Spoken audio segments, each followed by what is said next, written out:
আজকে আমরা আলোচনা করব রঙ্গলাল বন্দ্যোপাধ্যায়ের লেখা পদ্মিনী উপাখ্যান কাব্যটির মূল বিষয়বস্তু।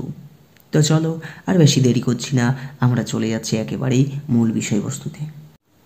কর্নেল টডের annals and antiquities of Rajasthan গ্রন্থ অবলম্বনে রচিত রঙ্গলাল বন্দ্যোপাধ্যায়ের পদ্মিনী উপাখ্যান কাব্যগ্রন্থটি।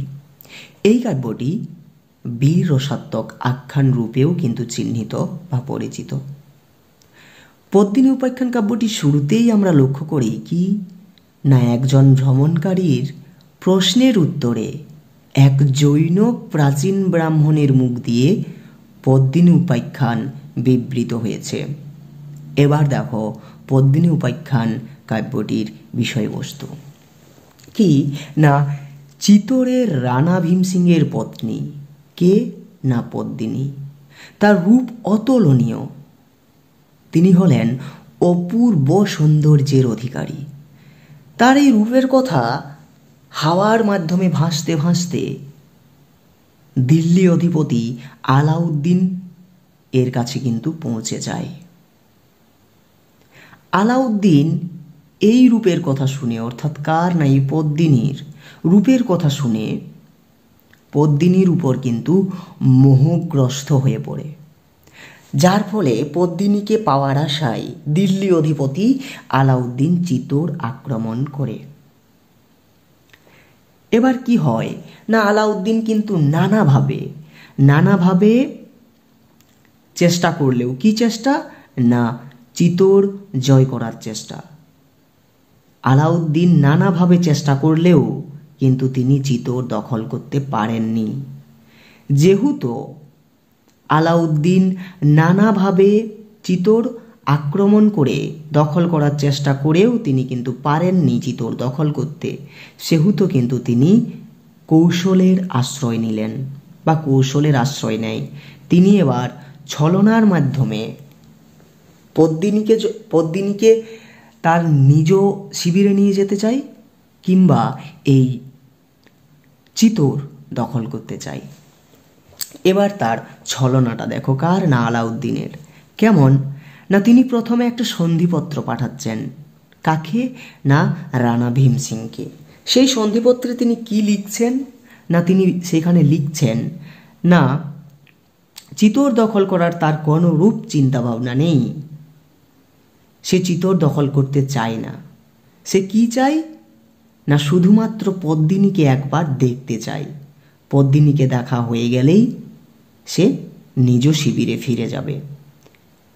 এই কথাটা তিনি প্রথম সন্ধিপত্রের মাধ্যমে রানা ভীমসিংকে পাঠায়।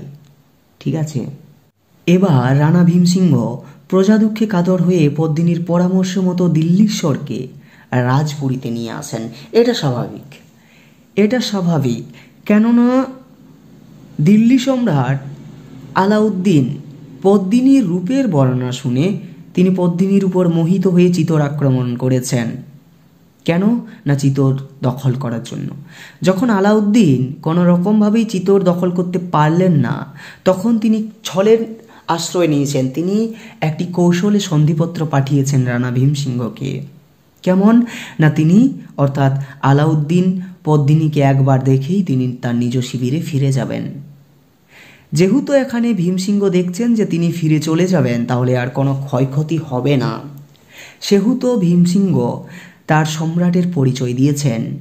কেমনভাবে না, তিনি প্রজাদের কথা ভেবে, প্রজাদের দুঃখে কাতর হয়ে, প্রজাদের কথা ভেবে, তার নিজ সাম্রাজ্যের কথা ভেবে পদ্মিনীর পরামর্শ মতো কিন্তু তিনি দিল্লীশ্বরকে রাজপুরীতে নিয়ে আসেন। ঠিক হয় আয়নার প্রতিবিম্বে আলাউদ্দিন পদ্মিনীকে দর্শন করবেন। এবার যথারীতি আলাউদ্দিন পদ্মিনীর সৌন্দর্য রূপ আয়নার প্রতিবিম্বে দেখে কামমোহিত হয়ে প্রায় মূর্ছা যান। কেননা আমরা প্রথমেই জেনেছি যে পদ্মিনীর রূপ অতুলনীয়। তোমার আশেপাশে যদি কোনো সুন্দরী রানী থাকে তোমাদের, তাহলে তোমরাও কিন্তু এই ধরনের একটা কামমোহিত একটা ভাব প্রকাশ করবে। আলাউদ্দিনেরও তেমনই একটা ভাব হয়েছে। তিনি আয়নার মাধ্যমে তাকে দেখেছেন, আয়নার প্রতিবিম্বের মাধ্যমে দেখেছেন। তাহলে সরাসরি একবার ভেবে দেখো, তাহলে আলাউদ্দিন যদি পদ্মিনীকে সরাসরি দেখত তাহলে তিনি কি করতেন, তিনি কেমন হতেন, তার পরিস্থিতি কেমন হতো। এখানে আয়নার প্রতিবিম্বে দেখেই, পদ্মিনীর রূপ আয়নার প্রতিবিম্বের মধ্যে দেখে আলাউদ্দিন পদ্মিনীর উপর কিন্তু মোহিত হয়ে প্রায় মূর্ছা যান। এরপর যখন তার জ্ঞান ফিরে আসে তখন তিনি শিবিরে ফেরার সময় সন্ধির কথা ভুলে রানা ভীমসিংহকে শিবিরে নিয়ে গিয়ে তাকে কারারুদ্ধ করেন। এবার কিন্তু রানা ভীমসিংহকে তিনি কারারুদ্ধ করছেন, তিনি তার সন্ধির কথা ভুলে গিয়েছেন। পদ্মিনীর এত সুন্দর রূপ, এত সুন্দর রূপের সৌন্দর্য আয়নার প্রতিবিম্বের মধ্য দিয়ে দেখে নিয়ে এবার কি হয় দেখো না, এইদিকে রাজার কারাবন্দির কথা শুনে রানী পদ্মিনী প্রথমে মন থেকে দুর্বল হয়ে গেলেও সে খুব দ্রুত পরিস্থিতির সাথে মানিয়ে নিয়ে রাজাকে উদ্ধার করার কৌশল স্থির করতে থাকে। হ্যাঁ, এটা স্বাভাবিক যে কারো স্বামী যদি হারিয়ে যায় বা কারো স্বামী যদি কারারুদ্ধ হয়, তাহলে তার স্ত্রী যখন সেই বিষয়টা জানতে পারবে তখন তো তার মন থেকে সে দুর্বল তো হবেই। কিন্তু এখানে পদ্মিনী তার বীরত্বের পরিচয় দেখিয়েছেন কি না, তিনি দুর্বল নন, তিনি পরিস্থিতির সাথে মোকাবিলা করতে জানেন। তাই তিনি এখানে কি না, তিনি এই জিনিসটাই আমাদের সামনে দেখাচ্ছেন নাকি না, তার রাজা অর্থাৎ তার স্বামীর কারারুদ্ধের কথা শুনেও তিনি প্রথমে মন থেকে দুর্বল হয়ে গিয়েছিলেন, কিন্তু পরিস্থিতির সাথে তিনি নিজেকে বদলে নিয়ে রাজাকে উদ্ধার করার কৌশল তিনি চিন্তা করতে থাকেন। এবার পদ্মিনী কি করছেন না, তিনি সহস্র দাসী সহ আলাউদ্দিনের কাছে চিতরে চলে যেতে চান। এই মর্মে পত্র লিখে দিল্লীশ্বরকে অনুরোধ করেন ভীমসিংকে যেন ছেড়ে দেয়। তিনি এবার একটা পত্র লিখছেন, কাকে না আলাউদ্দিনকে। তিনি পত্রে কি লিখেছেন না, তিনি সহস্র দাসী সহ চিতর ছেড়ে আলাউদ্দিনের কাছে চলে যেতে চান, দিল্লি সম্রাটের কাছে চলে যেতে চান, কিন্তু একটা শর্ত রয়েছে। কি শর্ত না, আলাউদ্দিন যেন রানা ভীমসিংহকে ছেড়ে দেন তাহলেই। এবার কি পদ্মিনীর দেওয়া এই রূপপত্র পড়ে আলাউদ্দিন কিন্তু খুব আনন্দিত হয়। কেননা আলাউদ্দিন তখন ভাবছে যে আমার যে আশা, ঠিক আছে, মোহিত হওয়াই মানে একটা উল্টোপাল্টা চিন্তা ভাবনা। এবার তখন কিন্তু আলাউদ্দিন ভেবে নিয়েছে পদ্মিনীর পাওয়া পত্রের মাধ্যমে যে এবার পদ্মিনী আমার কাছে আসবে, আমি তাহলে রানা ভীমসিংহকে ছেড়ে দিতে হবে। তাহলে হ্যাঁ, আলাউদ্দিন মেনে নিয়েছে যে আলাউদ্দিন ছেড়ে দিবে রানা ভীমসিংহকে, ঠিক আছে, পদ্মিনী এলেই। তো যেহেতু পদ্মিনী আসছে, ঠিক আছে, আলাউদ্দিনের কাছে, সেহেতু আলাউদ্দিন খুব খুশি হয়েছে, কেননা আলাউদ্দিনের আশা পূর্ণ হতে চলেছে। এবার যখন রানা ভীমসিংহ এই কথাটা জানতে পারে তখন কিন্তু পদ্মিনীকে রানা ভীমসিংহ ভুল বুঝে মিথ্যা কল্পনার জাল বুনতে শুরু করে। এটাই স্বাভাবিক, সবাই যখন কাউকে ডাউট করে তখন আমরা উল্টোপাল্টা চিন্তা ভাবনা করতে থাকি, ঠিক আছে, কিন্তু আসলেই সেটা ঠিক না ভুল সেটা আমরা চিন্তা ভাবনা কিন্তু করি না। এখানে তেমনই রানা ভীমসিংহও কিন্তু চিন্তা করেননি। তিনি পদ্মিনীর এই কাজটা করার পেছনে যে একটা কৌশল রয়েছে, তাকে উদ্ধার করার একটা ছলনা রয়েছে, সেটা কিন্তু তিনি একবারও কিন্তু ভাবেননি। তিনি কি ভেবেছেন না, পদ্মিনীকে তিনি ভুল ভেবেছেন। তিনি পদ্মিনীকে নিয়ে মিথ্যা কল্পনার জাল বুনতে কিন্তু শুরু করে, ঠিক আছে। এবার কি হয় না, পদ্মিনী সহস্র বীর যোদ্ধাকে নারী বেশে সাজিয়ে প্রচুর অস্ত্রশস্ত্র দিয়ে দিল্লি অধিপতি আলাউদ্দিনের শিবিরের দিকে রওনা হন রণসাজে সজ্জিত হয়ে।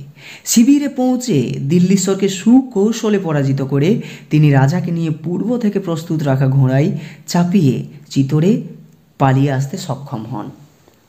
কি হচ্ছে না, পদ্মিনী কিন্তু সহস্র বীর যোদ্ধাকে নারী বেশে সাজিয়ে তাদেরকে পুরোপুরিভাবে অস্ত্রশস্ত্র দিয়ে কিন্তু দিল্লি অধিপতি আলাউদ্দিনের শিবিরে কিন্তু গিয়ে পৌঁছান এবং সেখানে গিয়ে দিল্লীশ্বরকে সুকৌশলে হারিয়ে তিনি আগে থেকেই একটি ঘোড়া প্রস্তুত করে রেখেছিলেন, যে ঘোড়ায় রানা ভীমসিংকে চাপিয়ে তিনি কিন্তু চিতরে ফিরে আসতে সক্ষম হন বা পালিয়ে আসতে সক্ষম হন। এবার যখন দিল্লীশ্বর পদ্মিনীর এই ছলনা বুঝতে পারে তখন কিন্তু দিল্লীশ্বর আলাউদ্দিন রাগে প্রতিশোধ নেওয়ার আগুনে কিন্তু জ্বলতে থাকে। তখন পুনরায় দিল্লীশ্বর আলাউদ্দিন চিতোর আক্রমণ করে শুরু হয় প্রবল ভয়ঙ্কর এক প্রকাণ্ড যুদ্ধ। দীর্ঘদিন যুদ্ধ হওয়ার পর দিল্লীশ্বর যুদ্ধকে থামিয়ে দিয়ে শিবিরে ফিরে যান এবং আবার কিছুদিন পর সৈন্য অস্ত্রশস্ত্র সহ চিতোর আক্রমণ করে চিতোর দখল করেন। ঠিক আছে, অর্থাৎ কি? অর্থাৎ এটাই না, পদ্মিনীর এই ধরনের ছলনা, ঠিক আছে, রানা ভীমসিংহকে সে নিয়ে এসেছে কেমনভাবে না, দিল্লীশ্বরের সাথে ছলনা করে। এই ছলনা যখন দিল্লীশ্বর বুঝতে পারে পদ্মিনীর, তখন কিন্তু সে রেগে যায়। প্রতিশোধ নেওয়ার আশায় কিন্তু তার বুক কিন্তু জ্বলে ওঠে, যার ফলে সে পুনরায় দিল্লীশ্বর চিত্র আক্রমণ করে বসে এবং শুরু হয় প্রকাণ্ড একটা ভয়ানক যুদ্ধ। দীর্ঘদিন যুদ্ধ চলার পর কিন্তু দিল্লীশ্বর পুনরায় যুদ্ধ থামিয়ে শিবিরে ফিরে যান এবং আবার তিনি কিছুদিন পর ফিরে আসেন চিতোরে সৈন্য ও অস্ত্রশস্ত্র নিয়ে। আবার তিনি চিতোর আক্রমণ করেন এবং চিতোর দখল করেন। এবার অসহায় রানা ভীমসিংহ কিংকর্তব্য বিমূঢ় হয়ে দিন যাপন করার সময় একদিন দেবী কালিকা তাকে দৈববাণীতে বলেন তার 11 পুত্রের প্রাণ বিসর্জনেই চিতোর রক্ষা পাবে। এই কথা তিনি সকলকেই জানালেন, কিন্তু তা প্রথমে কিন্তু কেউই বিশ্বাস করতে চায়নি।